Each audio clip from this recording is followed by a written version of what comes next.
¿Sabes que me gusta mucho lo que estás haciendo?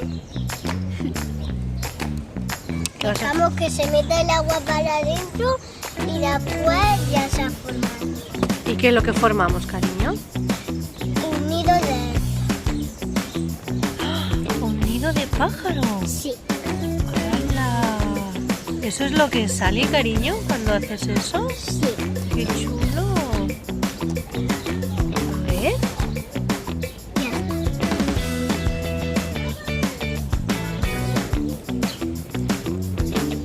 ¡Wow! ¡Hola!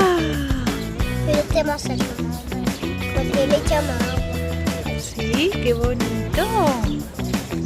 Madre mía, vaya 3 nidos más chulos has hecho. Y cuando se haga una fila súper grande, luego lo aplasto por el pie porque me gusta.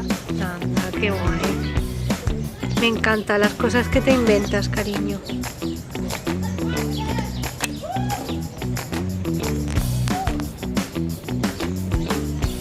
A este le echamos, pero luego se mete dentro y ya se seca. ¿Me mandas un besito, mi amor?